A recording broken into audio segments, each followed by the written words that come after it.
Hi, friends. Have you ever wanted to make your own podcast? We recommend using Anchor. It's a service that we use to host our podcast for free, and they will also distribute your podcast to all the listening platforms for you. There's also these really cool creation tools that allow you to record and edit your podcast right from your phone or your computer, and they help you grow and make money with no minimum listenership. It's really everything you need to make a podcast, all in one place. All you have to do is download the free Anchor app or go to Anchor, that's ANCHOR.FM to get started. I wanna visit Dogland and run with the power pups. You've got to love their style and how they never ever give up. Who loves dogs? Who loves dogs? We'll rise to the challenge. No one here is average. We are the power pups. You know we'll never ever give up. Dogs, dogs, you love dogs. Dogs, dogs, you love dogs.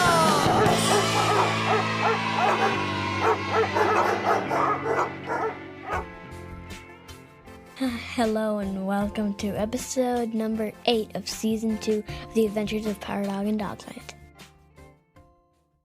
You may remember when our story left off that Power Dog, Tuffy, Chondro, and Lupo had made their way out to the Dogland desert den of Cody the Golden Coyote and Power Dog's brother, Fetcher.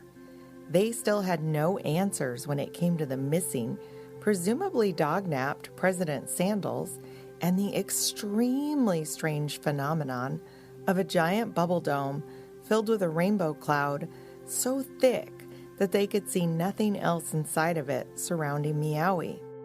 They hoped that their parents, all the residents of Meowie, and anyone else stuck inside were okay, but they had no way of knowing, well, anything. After the feast, an epic food fight with Cody, they all cleaned up. They are dogs after all, and the great thing about a doggy food fight is that they still eat it all up afterward. These particular dogs are so thoughtful that they even licked the table clean. Do you have a dog that would love to help you clean up food messes? We have an old cat that is very willing to climb our counters to help with our dishes. Anyway, after this thoughtful and thorough cleanup, the dogs went to bed early to get rest, as Cody had explained to them that it was of no use to try to meet the sky dragons at night or in the broad daylight, as they would need to enter a golden gateway at either the sunrise or sunset. In the faintest hours of the morning, quite some time before the dawn, they all met at the garage where the golden fennec craft and Dogmo speeder were parked. Cody and Fetcher were speaking quietly with more sky puppies from the obliterati when Power Dog approached. "Cody," he said, "sorry to interrupt." Cody nodded approval, so Power Dog continued. "There was a golden cat statue with a ribbon that told us to come to you." Cody smiled. "Ah, yes, Roger." "Who?" asked a very puzzled Power Dog. "The statue is my friend Roger. He's a real cat, and he's a wonderful real cat. For some reason, Roger now turns into a statue whenever he is in the presence of dogs. At least that's what we think. We think it is some type of defense mechanism, but unfortunately, we have never been able to discuss it. We became friends long before he began going into statue mode. And until now, I had never heard of anyone being able to read one of Roger's ribbons. Frankly, we thought they were an abstract creative expression of his." Power Dog nodded, even though he did not fully understand this so-called statue mode or abstract creative expression. He didn't understand why he was the only one that could read the ribbon message. He had, however, heard of the freeze response, as in school, they had learned about the natural reactions called flight, fight, or freeze. He remembered that their teacher called it survival instincts. Do y'all know about flight, fight, or freeze? It's a pretty interesting way that the very back of your brain, an area called the amygdala, kicks into action to help protect you in moments of danger, surprise, or initial stress. We all have a freeze, flight, and fight response. Think about what happened the last time you surprised someone. How did they respond? Some people react by backing up, turning away, or even running away, which we recognize as flight. Others might actually move forward, lunge, even get or look angry. That's a fight response. And then sometimes they may just stand there perfectly still, shocked and unable to say a word. Maybe they even act like a statue. We call this freeze. These are not voluntary responses or responses you choose. This is the amygdala, that cool part of your amazing brain at work. It takes over and chooses what response is most likely to keep you safe. And although most of us have one survival response we use most often, we all have flight, fight, and freeze responses. Do you know what you happen to do the most when someone else surprises you?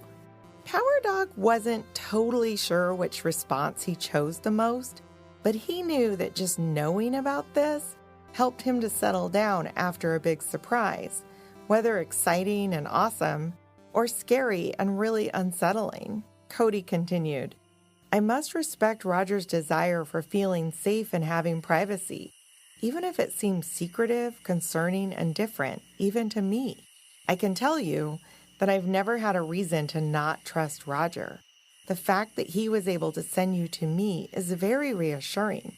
I hope I get to see my old friend in motion again someday, and not only as a statue.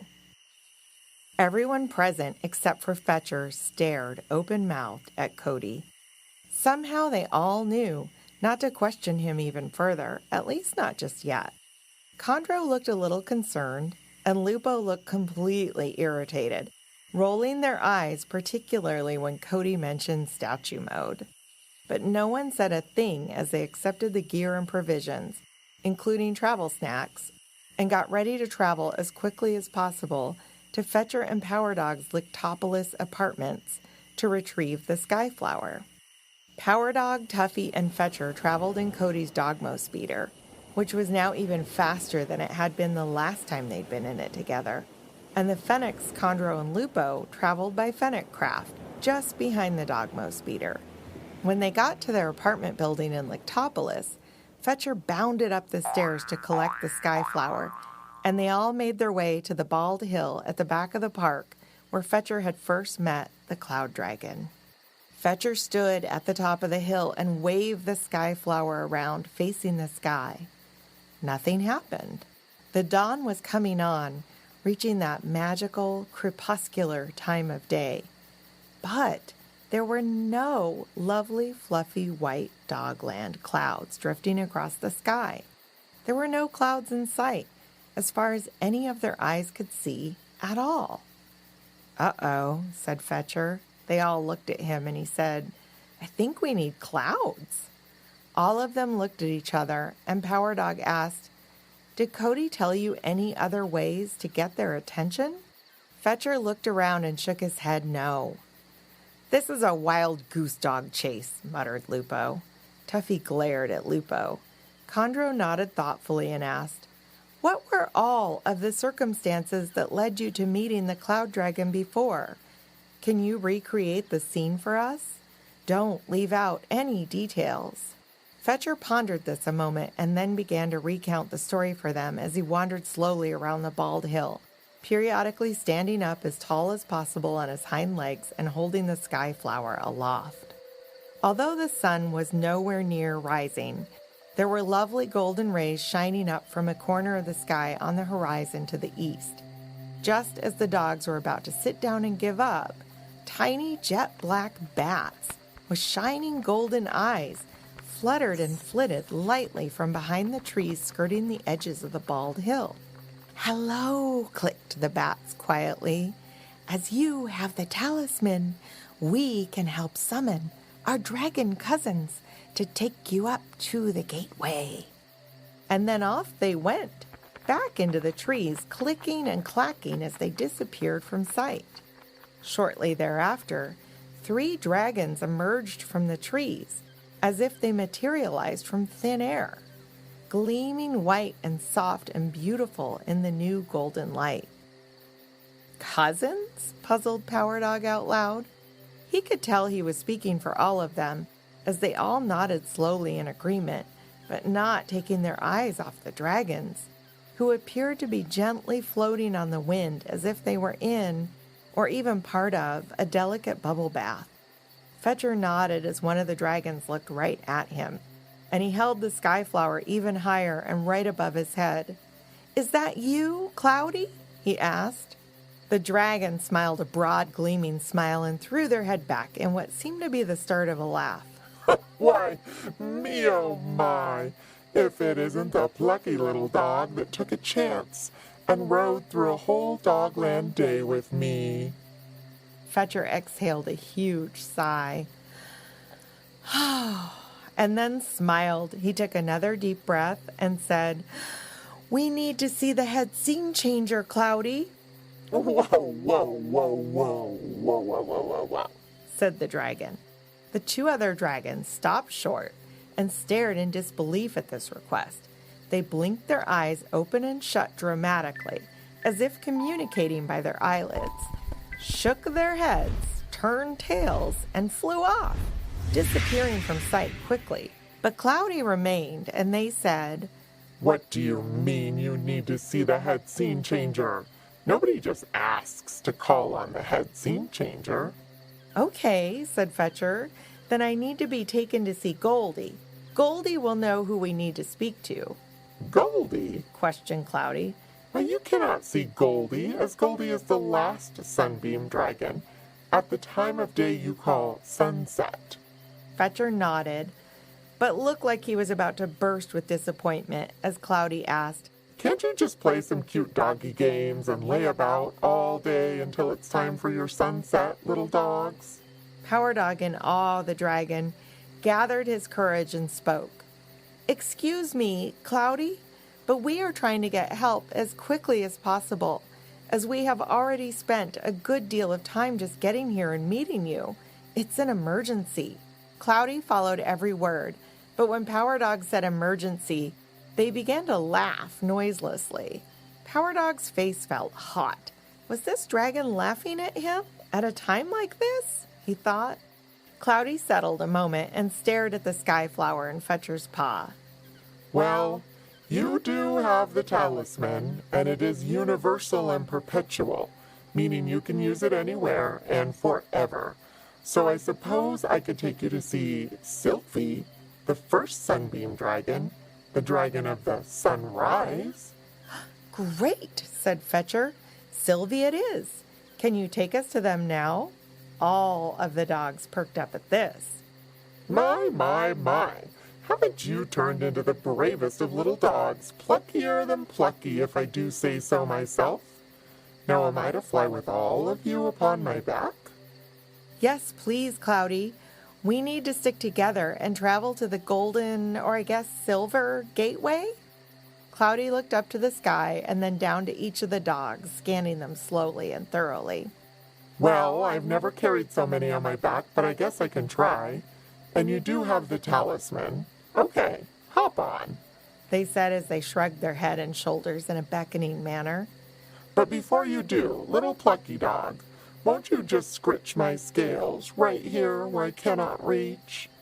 With that, Fetcher laughed and obliged the cloud dragon, who felt as soft and silky and amazing as he had remembered from their first encounter. "It's so good to see you again, Cloudy. Thank you." Fetcher then made a little run and leaped up astride of the dragon and onto their back. The other dogs began to climb carefully onto Cloudy's back as well. Once again, Lupo took the opportunity to show off their acrobatic skills, hopping onto Cloudy's back and angling their way to the front of the group. They all let Lupo have their way, but Tuffy glared at the young Fennec's back and once again wished that Lupo had just stayed behind. Tuffy let out a sigh.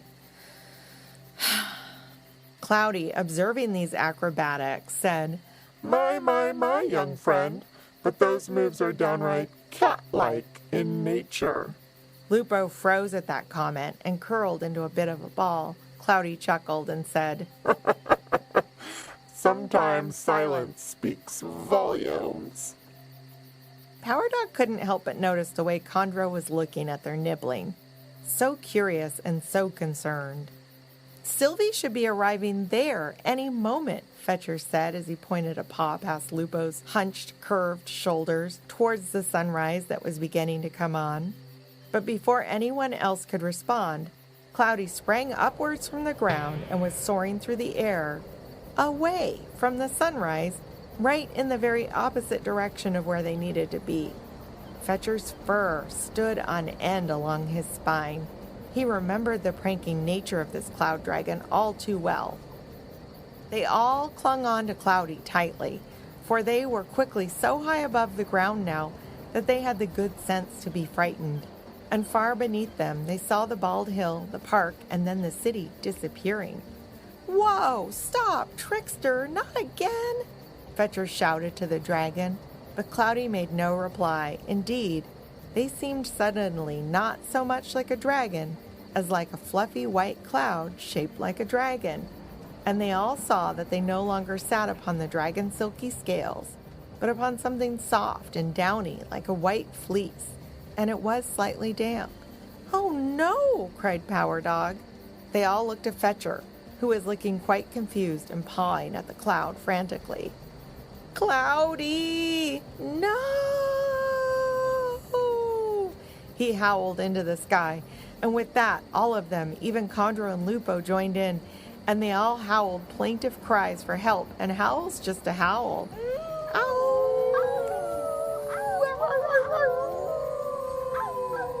When they let their howls die down, they looked down over the side of the cloud and saw that they were still headed in the wrong direction.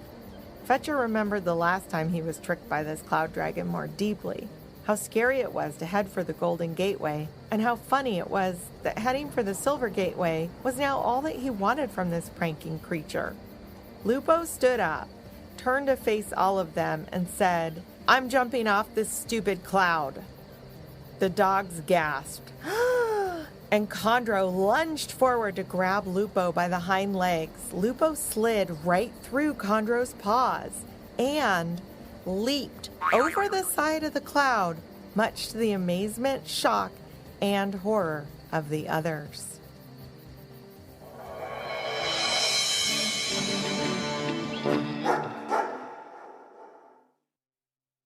All right, that's it for now. We will continue this story in our next episode. Now, I'm joined by my co-author and the 7-year-old expert on all things Dogland, my son Hank. Hi, Hank. Bonjour. Oh, bonjour. Hank, what do you think about fight, flight, or freeze mode? Hi-ya! Hi-ya! Hi-ya! You think fight mode might be the best survival response? Yeah. What do you think your amygdala chooses, though, when you're actually super surprised by something or someone? Whoosh! Hi-ya! Whoosh, flight, and then hi-ya is fight? You don't think you have Flight, fight. You think you go flight and then fight, and you don't freeze. really have I actually freeze. That's what I do. I freeze for like 1 second. Unfortunately for me, I think I freeze and then fight, or fight and then freeze, which is not a great combination. I've always wanted to flight do all of them instead, because I think flight is probably actually... Flight means like go away. Run away. Yeah. Yeah, do that noise again. Yeah. Okay, you ready for a joke? Yeah.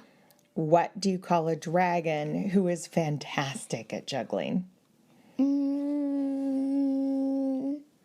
Talented. Very good. Talented.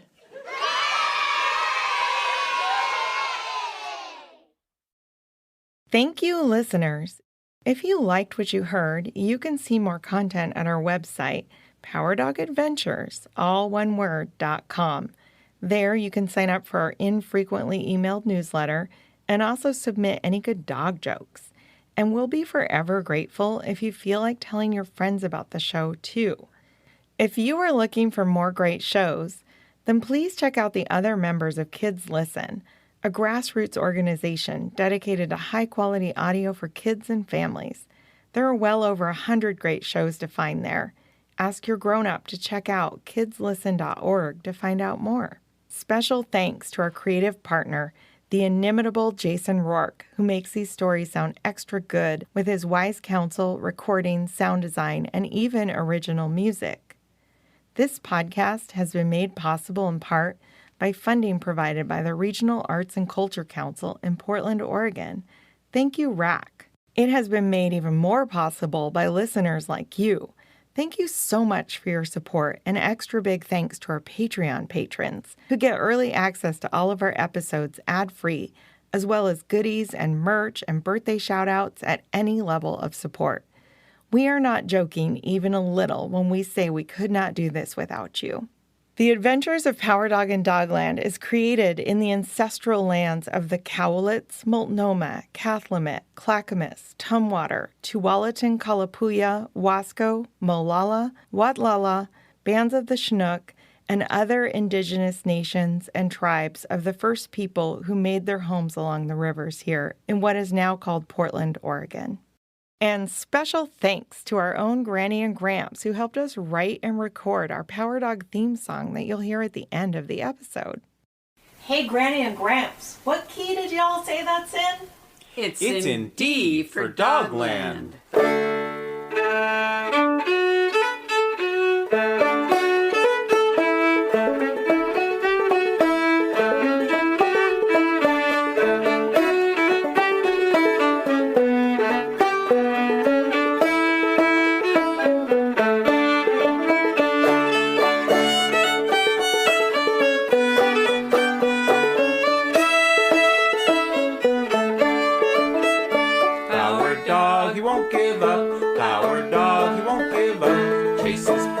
Till they're done. Power dog, he won't give up. When we're chasing danger and we're riding across the seas, sure he's right there leading us up, barking with the seals.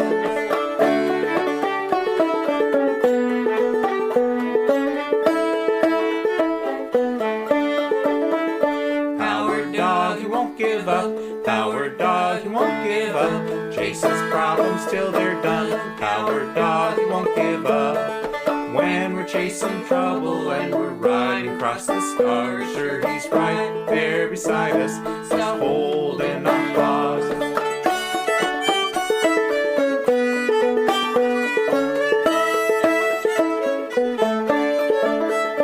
Power dog, he won't give up. Power dog, he won't give up. Chases problems till they're done. Power dog, he won't give up. When we're chasing trouble and we're zooming through the stars, sure he's right there beside us, just a zapping near and far.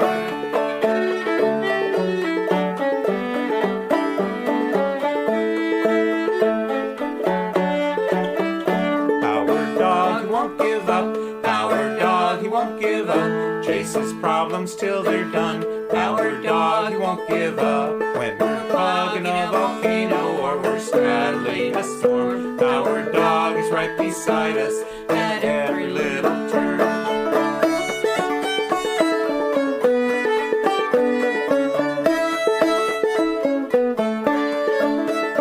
Power dog, he won't give up. Power dog, he won't give up. Chases problems till they're done. Power dog, he won't give up. At night his panic foxes, in the days his platypuses. We herd him up and whoop him down. Our dog's right beside us.